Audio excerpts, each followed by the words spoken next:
Hola, Dios les bendiga. Bienvenidos al estudio del capítulo de hoy, que será el número 5 de Primera de Samuel.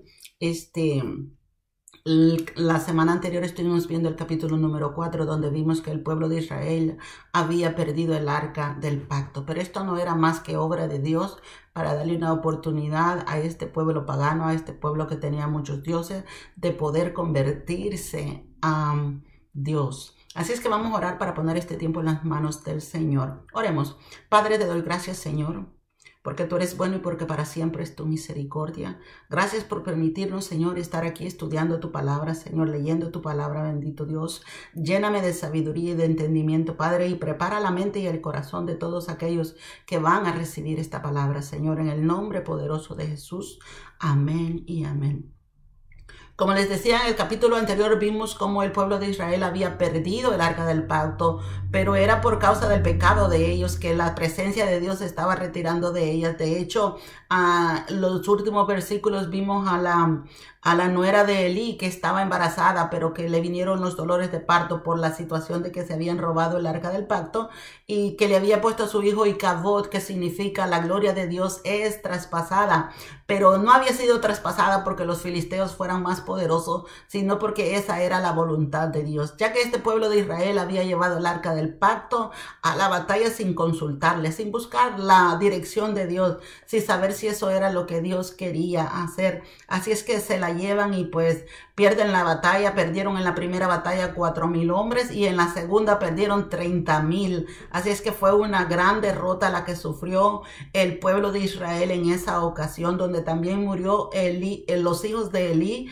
Ofni y Finés, como Dios lo había prometido, que iban a morir los dos el mismo día, pero también murió Elí por causa de las noticias que le llevaron. Así es que ahora damos paso al capítulo número 5, donde dice el título, el arca en tierra de los filisteos. O sea, el arca se la llevan los filisteos. Dice el versículo 1, cuando los filisteos capturaron el arca, dice, de Dios, la llevaron desde Ebenezer a Asdod. Ebenezer era el lugar donde la perdieron ellos, que quiere decir hasta aquí nos ayudó Dios. Y entonces se la llevan desde ese lugar hasta Asdod, que era la ciudad de los filisteos. Los filisteos tenían 5 ciudades capitales, voy a decir yo, donde Asdod era una de ellas, Ecrón era otra que ya la vamos a ver más adelante, pero eran 5 en total. Y dice el versículo 2, y tomaron los filisteos, dice, el arca de Dios y la metieron en la casa de Dagón y la pusieron junto a Dagón. Miren, los filisteos tenían muchos dioses, pero Dagón era como el dios principal de ellos, como el dios supuestamente más poderoso de ellos, que era como el padre de todos los otros dioses que ellos tenían. Así es que dice que llevan el arca de Dios a donde Dagón. Para los filisteos, cuando ellos ganaban una batalla, era como que el Dios de ellos también había ganado la batalla y que el Dios de los otros habían perdido la batalla. Así es que ellos creían que por ellos haberle ganado a Israel, que Dagón le había ganado la batalla también al Dios de Israel. Así es que lo llevaban como una forma de trofeo para llevársela al templo de Dagón. Dice que la llevan y la ponen junto a Dagón. ¿Quién era Dagón? Como les digo, era un dios. Este dios tenía... era mitad pescado y era mitad humano, de la cintura para arriba era humano y de la cintura para abajo era un pez. Así es que este era el Dios que ellos adoraban, que era el Dios de la fertilidad, el Dios de la producción para ellos. Así es que lo llevan, como les digo, pensando que era un trofeo para su Dios porque ellos habían ganado la batalla. Pero esto no era más que Dios dándoles una oportunidad a este pueblo de conocer verdaderamente a Dios, porque ellos conocían de Dios, ellos sabían lo que había pasado en Egipto, pero no lo habían vivido ellos, solo tenían la historia. Así es que ahora les va a tocar en carne propia para que puedan aprender y que puedan arrepentirse. Dice el 3, y cuando al siguiente día los de Asdod se levantaron, dice, de mañana, he aquí Dagón postrado en tierra delante del arca de Jehová, y tomaron a Dagón, dice, y lo volvieron a su lugar. Llega la presencia de Dios a este lugar y Abdón se postra en tierra. Mire, porque delante de la presencia de Dios no hay quien se sostenga en pie. Todo se postra delante de la presencia de Dios. Así es que este ídolo, aunque él por sí no se podía mover, pero como a Dios todo le obedece, toda la naturaleza le obedece, estaba esta estatua, este ídolo tirado, postrado en tierra delante del arca de Dios. Así es que dice que vinieron estos filisteos, lo levantaron y lo volvieron a poner en su lugar. Dice el 4, y volviéndose, dice, a levantar de mañana el siguiente día, aquí que Dagón había caído postrado en tierra delante del arca de Jehová, y la cabeza de Dagón y las 2 palmas de su mano estaban cortadas sobre el umbral, habiéndole quedado, dice, a Dagón el tronco solamente. Otra vez, no el siguiente día, otra prueba más de que el Señor es todopoderoso y que Él es el único Dios y que no había otro Dios más que Él. Ahora estaba esta estatua tirada en el suelo y además tenía cortada su cabeza y cortadas sus manos. Pero entonces todavía estos filisteos no caen en razón de ver qué es lo que está pasando, pero es que hay una situación que de cómo son los ídolos y cómo viene a ser aquellas personas que les sirven a los ídolos. Miren, les voy a leer en Salmos 135 del versículo 6, cómo es Dios y cómo son los ídolos. Dice, le voy a leer primero cómo son los ídolos. Salmos 135 del versículo 15 dice, los ídolos de las naciones, dice, son plata y oro, obra de manos de hombre. Tienen boca y no hablan, tienen ojos y no ven, tienen orejas y no oyen, tampoco hay aliento en sus bocas, dice. Semejante a ellos son los que los hacen y todos los que en ellos confían. O sea, todos aquellos que hacen los ídolos y todos aquellos que confían en los ídolos son igualitos que ellos, que no hablan, que no ven, que no oyen. Y entonces mire cómo es el Dios Todopoderoso. Les voy a leer el versículo 6 del 135, Salmo 135. Dice, todo lo que Jehová quiere, lo hace, en los cielos y en la tierra, en los mares y en todos los abismos. ¿Dónde es que Dios no puede hacer nada? En todo lugar Dios tiene el control absoluto de hacer lo que Él quiera. Dice el 7, hace subir las nubes, dice, de los extremos de la tierra, hace los relámpagos para la lluvia, saca de sus depósitos los vientos. Él es quien hizo morir, dice, a los primogénitos de Egipto, desde el hombre hasta la bestia, envió señales y prodigios en medio de ti, oh Egipto, contra Faraón y contra todos sus siervos, dice, destruyó a muchas naciones y mató reyes poderosos, a Sehón, rey amorreo, a Og, rey de Basán, y a todos los reyes de Canaán, y dio la tierra de ellos en heredad a Israel, su pueblo. ¿Qué es lo que no puede hacer Dios? Nada, para Dios nada es imposible. Él es el Dios de los imposibles, Él puede hacer cualquier cosa. ¿Pero qué pueden hacer los ídolos? Nada, ni siquiera hablar, ni ver, ni oír. Y entonces aquí están postrados, ¿no?, en la tierra. Y estos filisteos lo están levantando. Miren, es increíble. Cuando la presencia de Dios llega a un lugar, las tinieblas se desvanecen, pierden su poder, pierden su fortaleza. Poniendo a este Dagón como el pecado, como algo que nos aprisiona, como algo que nos esclaviza. Nomás llegó a la presencia de Dios y Él empezó a ser derrotado.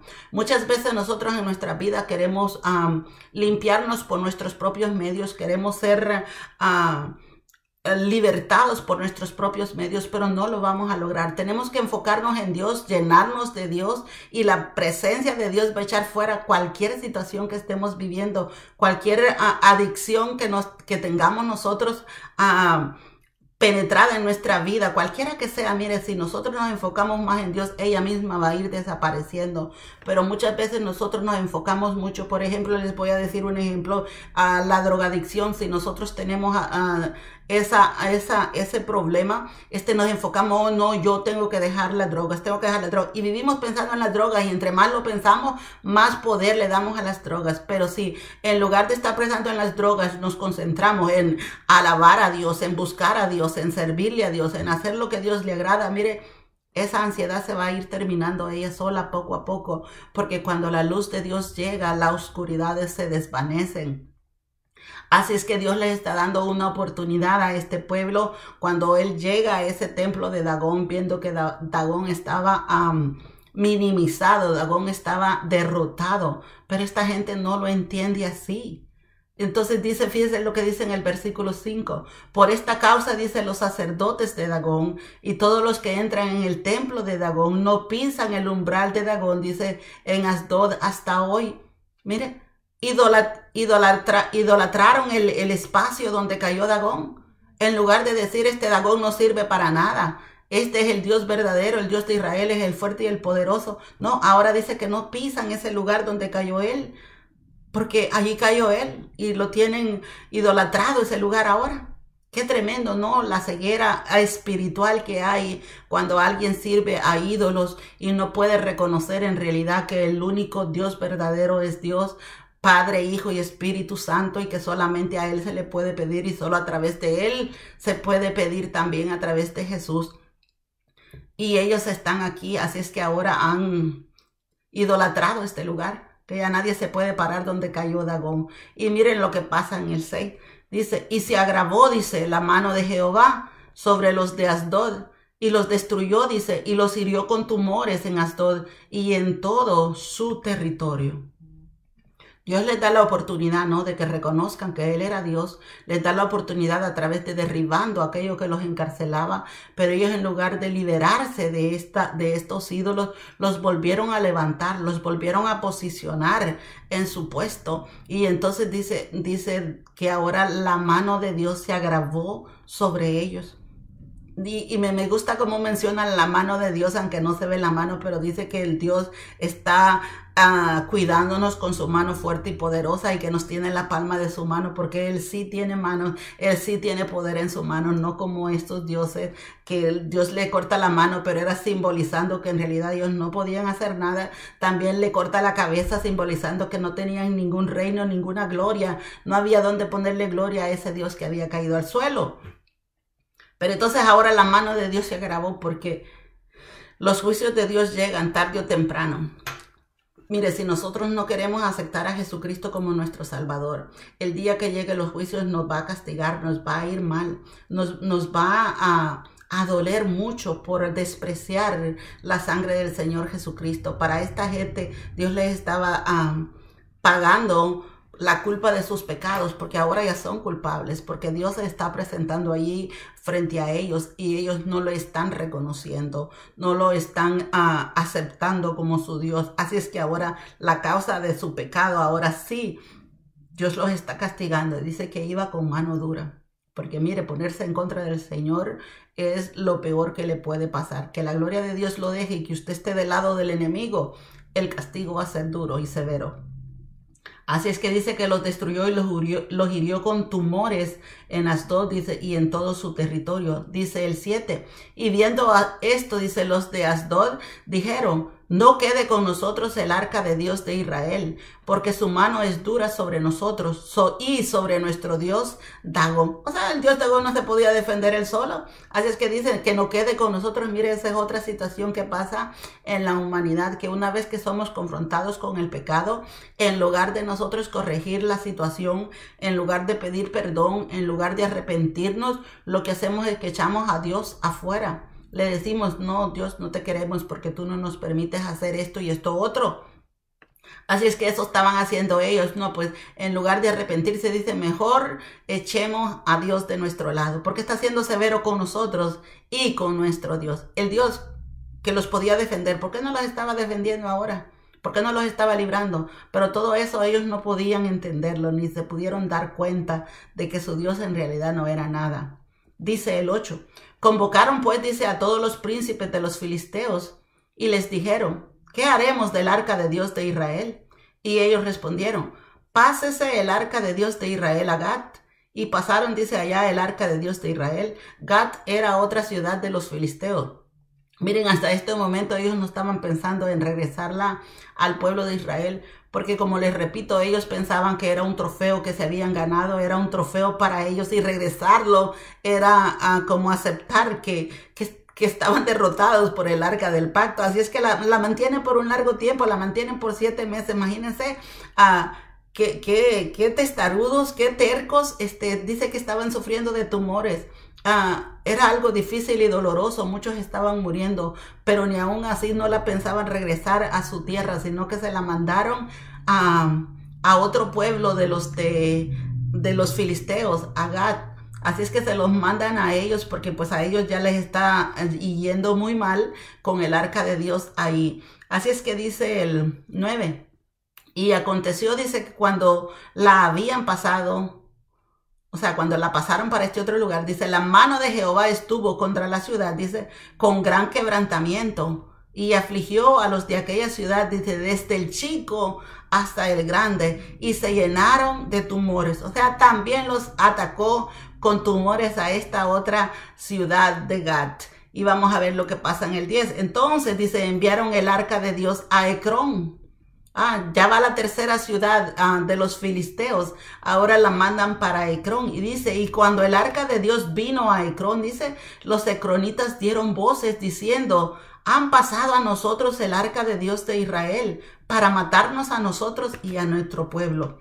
¿Sí ven cómo ellos están reconociendo el poder de Dios, que es capaz de matarlos a todos ellos y a su pueblo? Y en realidad están preocupados y dicen, ahora nos están pasando el arca de Dios a nosotros. Se lo estaban pasando de uno a otro porque no se decidían todavía mandarla para el pueblo de Israel.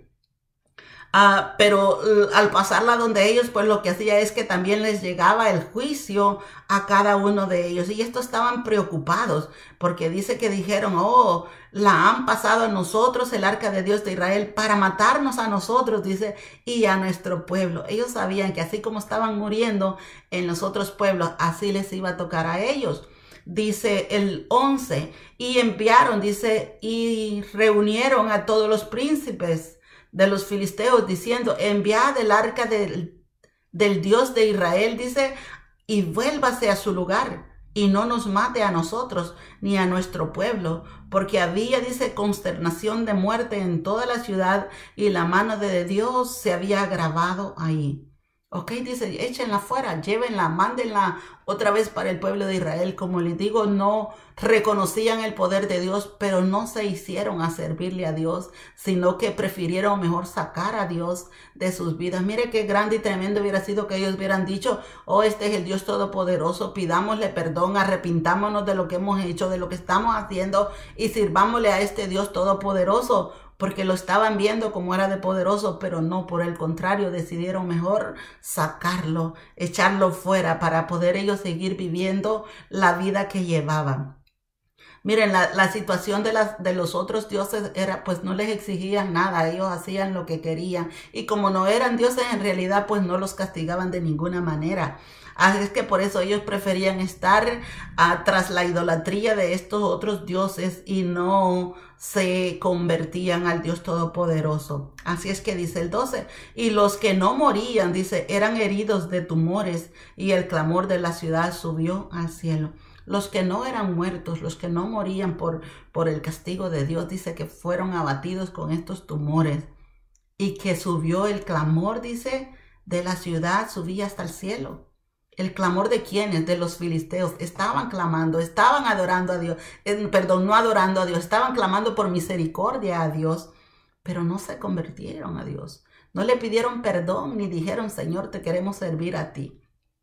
Como les digo, el hecho de que Dios haya permitido que el arca hubiese llegado a los filisteos era para castigar al pueblo de Israel y que vieran lo que era no tener a Dios con ellos, y también para darle la oportunidad a estos filisteos de que conocieran al Dios Todopoderoso y que se pudieran convertir. Lastimosamente, ellos no recapacitan porque están bien cegados por la idolatría, no entienden lo que está pasando, no resuelven el dejar los ídolos y convertirse al Dios Todopoderoso. Mire, porque Dios es un Dios celoso. Dios no quiere que su alabanza sea compartida con nadie. Él no quiere que su alabanza sea dada a otros, no importa quién sea. No tiene que tener figura de hombre, no tiene que tener figura de nada. Él dice, ¿a quién me compararéis? Dice el Señor. O sea, ¿con quién podemos comparar a Dios? Él es único grande, soberano. Oh my God, es que de verdad que nada lo puede comparar. Y a veces optamos nosotros por idolatrar a imágenes o por idolatrar a personas. Miren, hay muchos sistemas de ídolos. Los ídolos no solamente son las estatuas, también los ídolos son aquellas cosas que nos quitan el tiempo completamente. Aquello que tenemos en la mente, aquello, mire, cuando nos acostamos a dormir, los últimos pensamientos que tenemos, aquellos que nos quita el sueño, esos son los ídolos también para nuestras vidas. Muchas veces son los trabajos, los negocios, a un familiar, a veces el esposo, la esposa. Le damos tanta importancia que gastamos todo el tiempo en estas personas o en estas cosas y le quitamos tiempo de Dios. Así es que todas esas cosas también vienen a ser idolatría, todo aquello que le quita el amor a Dios, a todo aquello que le quita la adoración a Dios. Dios no quiere decir que no vamos a compartir tiempo con la familia, que no vamos a querer a nuestros familiares, a nuestra pareja, a nuestros hijos. Claro que sí, Él dice que el amor aún hasta para con nuestros enemigos, pero que nada le quite el amor a Dios. Dios tiene que ser lo principal en nuestra vida. Así es que Dios le da una oportunidad a este pueblo, pero no lo entiende. Los castiga a Dios para que conozcan. Miren, ellos conocían lo fuerte y poderoso que era Dios, porque en el capítulo anterior, cuando llegó el arca del pacto a la batalla, el pueblo de Israel hizo un gran alboroto. Y entonces estos filisteos tuvieron miedo. Dice en el versículo 7 del 4, dice, los filisteos tuvieron miedo porque decían, ha venido Dios al campamento. Y dijeron, ay de nosotros, pues antes de ahora no fue así. Según ellos, Dios no estaba en la primera batalla y solamente fue hasta que el arca de Dios la habían llevado ahí. Así es que dice que tuvieron miedo. En el 9 dice, esforzaos, oh filisteos, y sed hombres, para que no sirváis a los hebreos como ellos os han servido. Sed hombres y pelead, dice. Ellos reconocían y sabían lo poderoso que era Dios, pero no se convirtieron, no aprovecharon esta oportunidad que Dios les había dado. Miren, para los israelitas era imposible recuperar el arca del pacto, porque estos filisteos los habían gobernado por mucho tiempo. No había manera de que ellos fueran a meterse a tierra de los filisteos y que ellos pudieran sacar el arca del pacto sin la ayuda de Dios. Pero vemos que Dios no necesita de nadie, no necesita ayuda para hacer lo que Él tiene que hacer, porque ahora los mismos filisteos van a buscar el medio cómo enviar el arca del pacto a los de Israel. Así es que una enseñanza tremenda que tenemos aquí. Primero, donde llega la luz de Dios, donde llega la presencia de Dios, las oscuridades, las tinieblas desaparecen. Así es que si tenemos depresión, si tenemos ansiedad, llenémonos de alabanza, llenémonos de palabra y todo eso va a salir volando porque no prevalece la oscuridad delante de la luz. Así es que llenémonos de Dios, llenémonos de la presencia de Dios y miren, las cosas van a pasar porque Dios utiliza hasta aún las debilidades del pueblo de Israel. Dios las estaba utilizando para darle una oportunidad a este pueblo. Al igual que nosotros, las derrotas de nosotros, Dios las utiliza para mejorar nuestra vida, para mejorar nuestra fe, para llenarnos más de fe y aún para poder ayudar a otros también. Cuando Dios resuelve nuestros problemas, nuestras situaciones, eso sirven de testimonio para que prendan y para que crean en el Dios Todopoderoso al que les servimos. Así es que sigan perseverando en el Señor y aquel que no le sirve al Señor, acepte a Cristo como su Salvador y usted también va a venir a ser parte del pueblo de Dios y ya no va a estar de enemigo de Dios. Porque o es de Dios o es enemigo de Dios. No hay términos medios en el evangelio. O usted le sirve a Dios o le sirve a Satanás. Así es que usted decide a quién le quiere servir. Si a Dios o a Satanás. Pero las consecuencias son grandes de los que le sirven a Satanás. La paga es eterna. Y también la paga de los que le sirven a Dios, de los que buscan de Dios, también es eterna, pero es agradable. Allí no va a haber dolor, ni sufrimiento, ni más necesidad, dice la palabra. Así es que yo les invito a que acepten al Señor Jesucristo como su Salvador, que esa es la mejor decisión que cualquier persona puede tomar. Amén. Voy a orar para despedirnos. Gracias te doy, Señor amado, por esta palabra que hemos escuchado hoy, Señor. Gracias, Padre, porque tú no dejas, Señor, de insistirle a la gente que está fuera, Padre, de tu pacto, Señor. Aquellos que todavía no han aceptado a Jesucristo, Señor, tú les sigues insistiendo día a día, mostrándoles, Señor, tu poder y tu amor también y tu misericordia, porque aún a través de las tribulaciones, Señor, tú te das a conocer a ellos para que puedan arrepentirse, para que puedan buscarte, Señor. Pero lastimosamente muchos, Padre Santo, más se alejan, bendito Dios. Pero tu misericordia y tu paciencia son grandes, Señor. Así es que oramos, Señor, por todos aquellos que no te han aceptado, Padre, para que sus corazones sean ablandados, para que sus ojos sean abiertos y para que sus oídos sean abiertos también, Padre. En el nombre poderoso de Jesús te lo pedimos. Amén y amén. Bueno, muchas gracias por estar aquí. Los espero en la próxima. Dios les bendiga.